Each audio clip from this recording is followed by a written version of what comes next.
Rashid market की घड़ी की दुकान को किया गया था सील। मेयर श्याम सुंदर अग्रवाल ने दुकान को किया डिसील। मेयर ने कहा गलत दुकान को किया था सील।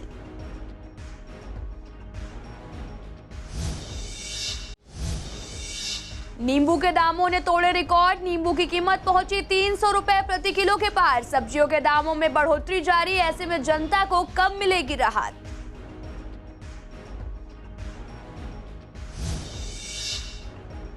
जीटीबी के पैरामेडिकल स्टाफ को अधिकारियों ने दिखाया बाहर का रास्ता। 200 से ज्यादा स्टाफ को किया बेरोजगार। स्टाफ ने कहा अधिकारियों ने हमारी सैलरी भी नहीं दी।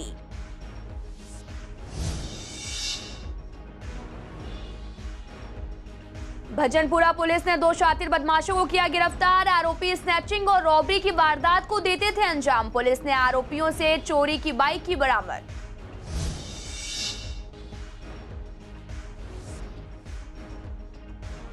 गर्मी ने लोगों की हालत की खराब। अधिकतम तापमान किया जा रहा 40 डिग्री दर्ज। पूर्वी दिल्ली के लोगों ने कहा पानी और गन्ने का जूस का कर रहे सेवन।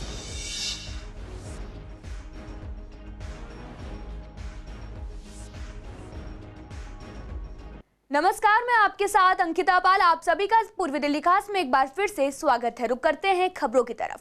पूर्वी दिल्ली की राशिद मार्केट को गलत तरीके से बिना नोटिस दिए सील किया गया था, जिसको एडीएमसी के मेयर श्याम सुंदर अग्रवाल ने डिसील किया है। मेयर श्याम सुंदर अग्रवाल ने बताया कि ये दुकान कई महीने पहले सील की गई थी, लेकिन गलती से इस घड़ी की दुकान को सील कर दिया गया था, जिसका खामियाजा इस दुकानदार को भुगतना पड़ा। जब इस दुकान को मेयर ने सील मुक्त किया तो दुकानदार काफी खुश है दिखे। आपको बता दें कि वहीं स्थानीय पार्षद का कहना है कि ऐसी गलत सीलिंग की लिस्ट लंबी चौड़ी है, जिसको खोलने के लिए मुहिम चलानी होगी। जो अधिकारी ऐसे कामों में लिप्त मिलेंगे उनके खिलाफ कार्रवाई की जाएगी। इस दुकान को गलत ढंग से सील किया गया। इस दुकान को नोटिस नहीं दिया गया। नोटिस को दूसरा C10 ओल्ड गोविंदपुरा एक्सटेंशन का था और यहाँ सील कर दी गई। जो भी सील करने वाले अधिकारी थे, LI थे, उन्होंने जानबूझ के ये गलती की है। उनको मालूम था, नोटिस में साफ लिखा हुआ है कि पहली मंजिल की जगह है जहाँ सील किया जाना है। उनको साफ लिखा हुआ है कि वो 100 मीटर की जगह जहाँ सील किया जाना है, लेकिन 100 मीटर को छोड़ के अपने लालच के लिए, अपने निजी फायदे के लिए उन्होंने उस जगह छोड़ दिया और यहाँ पे आके बेचारे घड़ी वाले की दुकान को उन्होंने सील कर दिया, जिसकी दुकान का साइज मात्र केवल 9 मीटर का है। तो आज हम उसको सील को खोलने आए थे। हमारी ये स्टैंडिंग कमेटी में मामला उठा, हमारे हाउस के अंदर वाला मामला उठा और मेरी DC महोदय से ये बात हुई और उन्होंने कहा, उन्होंने भी माना कि ये गलत ढंग से सील की गई है। अधिकारियों की लापरवाही और समय के चलते इतनी देरी करना एक व्यक्ति के लिए जिनका नुकसान हुआ है। अभी महापौर जी ने भी कहा, ये स्टैंडिंग में जो विषय ये मैंने उठाया था, चेयरमैन साहब ने संज्ञान लिया, फिर महापौर जी ने लिया। बिल्कुल ठीक बात है कि लोगों की रोजी रोटी जिससे उन्होंने कमाना है, वो कैसे रोटी खा रहे होंगे, क्या काम कर रहे होंगे, ये हम सोच सकते होंगे। अंदाजा लगाओ, किसी की इनकम ऑफ सोर्स खत्म हो जाए, वो घर का राशन, बच्चों की पढ़ाई कहाँ से कराएगा। मैं नोटिस नहीं दिया, ना कोई चालान, कुछ नहीं हुआ आज तक। मेरे पास एक विनय प्रेशर जो अधिकारी थे वो आए, मेरे पास आने के बाद बोले आपकी दुकान सील है। मैंने कहा सर किस उसमें? कहने जी आपका सीधा सो घड़ी का काम है। मैंने कहा सर सीधा तो पीछे है 3 नंबर गली में, वहाँ जाइए आप। और मेरे नाम का तो ये नोटिस भी नहीं है। अगर 15 दिन बाद मुझे नोटिस दिया जाए गंगाराम जी ने, वो भी सुमित के नाम से, जी खुलनी चाहिए। क्यों नहीं खुलनी चाहिए मैम? किसी के साथ गलत हो रहा है, अगर मेरे साथ भी गलत हुआ है तो किसी और के साथ गलत हो, उसका भी खुलना चाहिए। लगातार बढ़ते पेट्रोल डीजल के दामों ने सब्जियों पर भी अपना असर डाला है। पेट्रोल हो, डीजल हो या फिर CNG हो या फिर रसोई गैस, इन सब पर रेट बढ़ने से सब्जियों की ढुलाई पर भी दाम बढ़ा दिए गए हैं। जी हां, ऐसे में आम जनता क्या खाएगी और क्या बचाएगी? पूर्वी दिल्ली के लोग क्या कहते हैं इस बढ़ती महंगाई पर? देखिए आप हमारी ये खास रिपोर्ट। आसमान छू रहे सब्जियों के दाम। नींबू के दाम 320 रुपए किलो, भिंडी के दाम 120 रुपए किलो, हरी मिर्च के दाम 120 रुपए किलो, शिमला मिर्च के दाम 100 रुपए किलो, तरोई के दाम 100 रुपए किलो, करेले के दाम 100 रुपए किलो। बढ़ते पेट्रोल, डीजल, CNG और रसोई गैस पर तो चर्चा खूब हो चुकी है, लेकिन इसके बाद अब सब्जियों के दाम भी आसमान छू रहे हैं। गर्मी के मौसम में नींबू के दामों में तो रिकॉर्ड तोड़ बढ़ोतरी जारी है। ऐसे में जब एक्सपर्ट सलाह देते हैं कि गर्मी से बचने के लिए नींबू पानी पीना चाहिए, लेकिन नींबू के इन दामों से लगता है कि इस गर्मी में नींबू पानी पीना मुश्किल है। शिकंजी बनाने वाले दुकानदारों का कहना है कि अभी तो एक गिलास 10 रुपए का है, लेकिन अगर ऐसे ही रेट बढ़ते रहे तो एक गिलास 20 रुपए का कर देंगे। सर बढ़ेगा, अभी सर 10 रुपए का दे रहे हैं, 10-15 रुपए सर कर देंगे। नींबू बढ़ जाएगा सर, चीनी बढ़ जाएगा तो फिर रेट बढ़ाएंगे। दिल्ली के गाजीपुर मंडी में नींबू के दाम 320 रुपए किलो है। वहीं करेला भी काफी कड़वा होने के साथ 100 रुपए किलो है। साथ ही गर्मियों के मौसम में खाई जाने वाली सब्जियां 100 के पार ही मिल रही हैं। बढ़ते सब्जियों के दामों पर पूर्वी दिल्ली के लोगों का कहना है कि आम आदमी क्या खाएगा और क्या बचाएगा। अरे और सब्जी छोड़ दो, नींबू जिस रेट से आज बढ़ रहा है, जिस तरह से बढ़ता जा रहा है, 80 रुपये पाव नींबू का रेट है। अब गर्मियों में नींबू पानी ही चलता है। आपको आम आदमी, गरीब आदमी कैसे नींबू पानी पिएगा? क्या होगा मतलब पता नहीं चल रहा कुछ। घर से सब्जी लेने के लिए जाते हैं और वहाँ जाकर देखते हैं सब्जी बहुत महंगी है, इसीलिए बस क्या करते हैं कि आलू टमाटर अपने लेके आ जाते हैं कि ये इसके बगैर रसोई में तो बिल्कुल गुजारा होता ही नहीं है। बाकी तो और सब्जी कोई 100 से नीचे ही नहीं है, इसीलिए अपने चुपचाप अपने घर आ जाते हैं कि अपना बटुआ भी देखना पड़ता है। सब्जी व्यापारियों का कहना है कि थोक में सब्जियों के दाम बढ़कर मिल रहे हैं तो हमें भी सब्जी महंगी बेचनी पड़ रही है, जिससे कि मंडी में बहुत कम लोग सब्जी लेने आ रहे हैं। तो चलिए सुनाते हैं आपको क्या कहना है पूर्वी दिल्ली के लोगों का और सब्जी व्यापारियों का। नींबू 80 रुपये पाव है। नींबू कम आ रहा है, मार्केट में महंगा है, 1500 रुपये धरी आ रहा है नींबू। सब्जी सभी अभी महंगा ही है, सस्ता कुछ नहीं है। सस्ता कुछ नहीं है। ये है 100 रुपये किलो करेला। हाँ, तोरी भी 100 रुपये किलो है। और ये शिमला मिर्च वो ये भी 120 रुपये किलो है। टमाटर 40-50। आलू है 20 रुपये 25 रुपये। आखिर ऐसा क्यों कि पेट्रोल डीजल के साथ साथ सब्जियों के दाम, खासकर नींबू के दाम भी बढ़ रहे हैं। सब्जियों के थोक व्यापारियों का कहना है कि गुजरात और आंध्र प्रदेश में नींबू का उत्पादन किया जाता है, जहां बिन मौसम बरसात ने नींबू की फसल पर काफी असर डाला, जिसकी वजह से पैदावार कम हुई और नींबू मंडी में कम आ रहे हैं। इस वजह से नींबू के दाम आसमान छू रहे हैं। अब देखना ये होगा कि इस बढ़ती महंगाई से जनता को कब तक निजात मिल पाएगी। कैमरा पर्सन नवीन के साथ मोहित शर्मा की रिपोर्ट, CCN लाइव के लिए। पूर्वी दिल्ली के GTB अस्पताल में पैरामेडिकल स्टाफ को बाहर का रास्ता दिखा दिया गया है। जैसे जैसे कोरोना के मामले घटने शुरू हो गए हैं, वैसे ही अस्पताल में काम करने वाले स्टाफ पर भी गाज गिर रही है। जी हां, पैरामेडिकल स्टाफ का कहना है कि जब कोरोना की रफ्तार बढ़ रही थी तो उस वक्त हमें नौकरी पर रखा गया था और ऐसे में 200 से ज्यादा का स्टाफ है जिन्हें निकाल दिया गया है। स्टाफ ने GTB अस्पताल के अधिकारियों से बात की तो उन्होंने कहा कि आप LG हाउस जाओ या फिर CM हाउस जाओ, लेकिन अब आपके लिए यहाँ कोई भी वैकेंसी नहीं है। और स्टाफ ने बताया कि हमें सैलरी भी नहीं दी गई है, हमें परेशान किया जा रहा है और ऐसे में हमारी आवाज कौन सुनेगा। कभी ड्यूटी देते थे, कभी नहीं देते थे। इन्होंने हमें रोजगार देके वापस रोजगार छीन लिया और अब हम ना घर के रहे हैं ना घाट के। शासन कह रहा है कि मेरे हाथ में कुछ नहीं है, सरकार करेगी जो कुछ करेगी, और हम सरकार के धक्के खा रहे हैं। बार बार वहाँ जाते हैं, सरकार हमसे मिलना नहीं चाहती और हमें बेरोजगार कर दिया है। ये मीटिंग में यही है कि आप LG हाउस जाओ या हेल्थ वर्कर के पास वहाँ पे जाओ, इसलिए बस और कुछ नहीं ड्यूटी दे रहे हैं। यहाँ पर ये है कि लैब टेक्नीशियन मर्ज कर रखे हैं, NO से ECG कराते हैं। सीधी बात ये सबको पता है, MD को भी पता है कि यहाँ ECG टेक्नीशियन नहीं है, 2 हैं, वो भी रिटायरमेंट के पद पे भी है, उनका रिटायरमेंट अगले मंथ होने वाला है। लेकिन हम ECG टेक्नीशियन हैं कि हमको ना मर्ज किया रहा है ना टेम्परेरी बेस पे रखा जा रहा है। और OT टेक्नीशियन भी इतने हैं कि OTयाँ बंद हैं, ऑपरेशन नहीं हो रहे हैं, फिर भी यहाँ पर ड्यूटियाँ नहीं दी जा रही हैं, स्टाफ को रखा नहीं जा रहा। जब हॉस्पिटल को रिक्वायरमेंट थी तब तो हम सबसे आगे नर्सिंग स्टाफ वाले थे। अब इनको जब पेशेंट खत्म हो गए तो सारे नर्सिंग स्टाफ को बेरोजगार कर दिया गया है। ऐसा थोड़ी होता है, हम बेरोजगार कैसे रह सकते हैं। दिक्कतें यही आ रही हैं कि अब हमने 1 साल तक तो यहाँ पर कोविड में के टाइम पे अच्छे से हमने अपना 100% अपना दिया और आज हमें क्या है, इन्होंने बोल दिया कि आप कहीं चले जाओ कि यहाँ पर आपके लिए ड्यूटी नहीं है। अब हम लोग बहुत परेशान हो रहे हैं कि पहले तो अभी 3 दिन पहले इन्होंने बोल दिया था कि है अभी आप आ जाओ, हमारे पास एक्सटेंशन आ चुका है, बट वो कहते कि वर्बली आया, रिटर्न में नहीं आया है। तो आज हम 3-4 दिन बाद फिर से आए हैं तो अब ये बोल रहे मेरे पास कोई भी एक्सटेंशन नहीं है, आप LG हाउस जाओ या CM हाउस जाओ। उत्तर पूर्वी दिल्ली के भजनपुरा में पुलिस ने 2 शातिर स्नैचर और रॉबरी करने वालों को गिरफ्तार किया है। कई दिनों से नॉर्थ ईस्ट में स्नैचिंग और रॉबरी की वारदातें बढ़ती जा रही थी, जिसको देखते हुए दिल्ली पुलिस काम कर रही थी। आपको बता दें कि दिल्ली पुलिस ने ट्रैप लगाकर 2 आरोपियों को गिरफ्तार किया है। इन आरोपियों से एक मोटरसाइकिल और देश बंधु रोड से चोरी हुई अपाचे बाइक भी बरामद की है।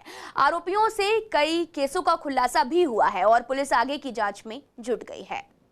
हमने इसमें 2 लोगों को अरेस्ट किया, मोहम्मद आदिल और मोहम्मद आमिर। ये दोनों सगे भाई हैं। इनके पास से हमें एक चोरी की मोटरसाइकिल मिली है जो भजनपुरा से चोरी है।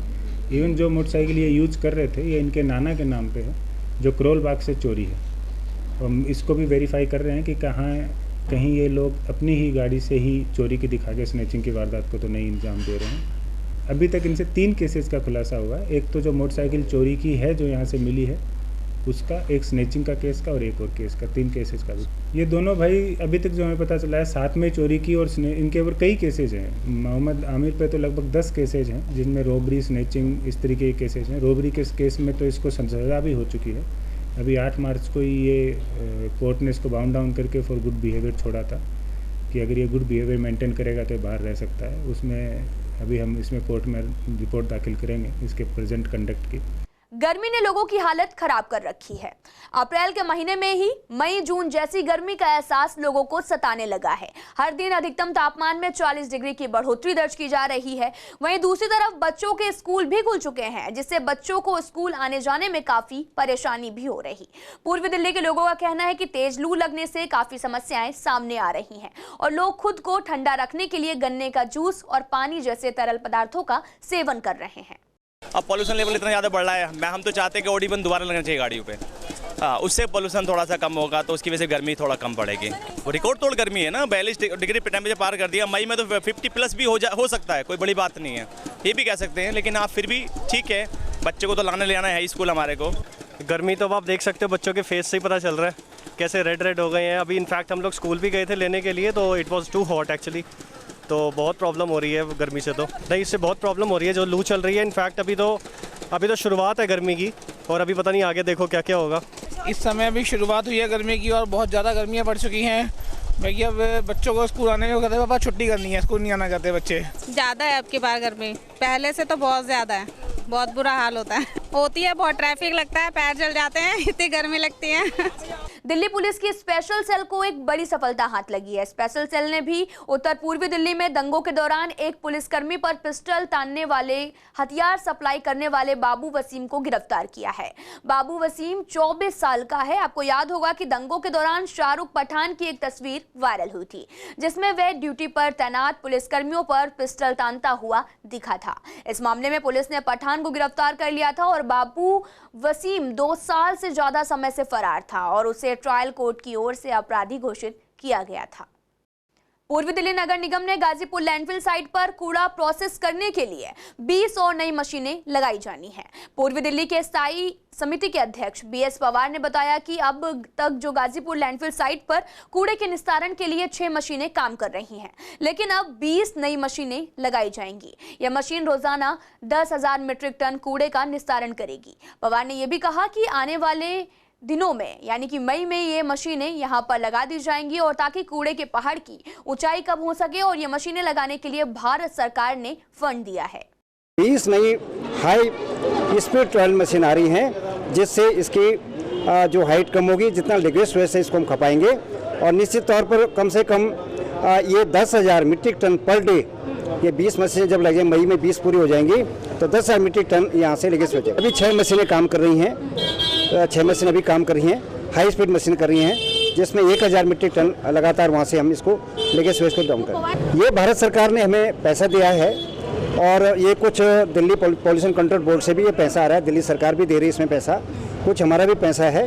तो कुल मिलाकर के ये बड़ी प्रोजेक्ट है और बहुत जल्दी इसमें हम विजय पाएंगे। कोरोना के आंकड़े पहले से काफी कम हो गए हैं, लेकिन एक बार फिर से भारत में नया वेरिएंट आ चुका है, जिसके लिए सभी को सतर्क रहने की जरूरत है। डॉक्टर्स गौरव अग्रवाल का कहना है कि अभी इसके लिए अलग से क्या ट्रीटमेंट होगा इसकी भी कोई जानकारी नहीं है, लेकिन बचाव के लिए मास्क लगाना और हैंड सैनिटाइज करना बहुत ही जरूरी है। लेकिन सरकार ने मास्क पहनने पर भी छूट दे दी है, ये सही समय नहीं है। डॉक्टर कुमार गांधी ने बताया कि इससे सीरियस लक्षण नहीं मिले हैं, हालांकि सोशल डिस्टेंसिंग और मास्क जरूर पहनना चाहिए। देखिए, जो अभी नया वेरिएंट आया है XE, अभी बहुत ही हाल ही में डिटेक्ट हुआ है इंडिया में, लेकिन अभी ये कहा जा रहा है कि this is highly communicable from the older variant. अभी कितना है तो समय बताएगा, बट अभी इसके लिए कुछ अलग से ट्रीटमेंट क्या रहेगा अभी ये भी हमारे देश में जानकारी नहीं है, और ये समय के साथ ही पता लगेगा कि इसके लिए प्रिकॉशंस के लिए और एक्स्ट्रा क्या करना है। बाकी बेसिक प्रिकॉशन तो वही रहते हैं कि भाई हमको मास्क हमेशा पहनना है, भले ही दिल्ली गवर्नमेंट ने कुछ जो हमें लगता है बहुत जल्दी किया है ये आदेश जारी करके कि मास्क को यूज़ करने की ज़रूरत नहीं है, और उन्होंने फ़ाइन भी हटा लिया है। तो मास्क तो ऐसी चीज़ है कि अभी जैसे हमने अभी हटाया है अभी कैमरे के लिए, बट अदरवाइज़ मास्क तो हमेशा रहना ही चाहिए।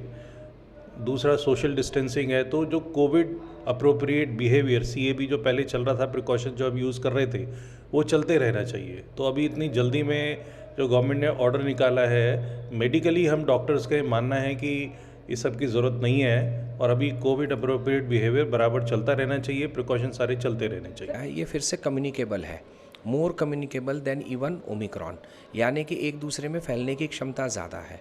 लेकिन अभी कोई इसके सीरियस सिम्टम्स कहीं भी all over the world, UK में सबसे पहले पाया गया था, लेकिन कहीं भी हमें मिले नहीं है। तो अगर जिसने अपनी वैक्सीनेशन पूरी करा ली है बहुत अच्छी बात है, वो सुरक्षित ज़्यादा है। जिनका अभी बूस्टर डोज बाकी है ज़रूर लगवा लें। इसके अलावा अपना सोशल डिस्टेंसिंग ज़रूर रखें। मास्क अब ऑप्शनल हो गया है, तो आप क्राउडेड एरिया में है ज़रूर पहनिए। आपको जहाँ लगता है कि थोड़ा सा कंजेस्टेड एरिया हो जाएगा, मार्केट एरिया, वहाँ ज़रूर पहनिए। Sanitization should become a protocol in your life.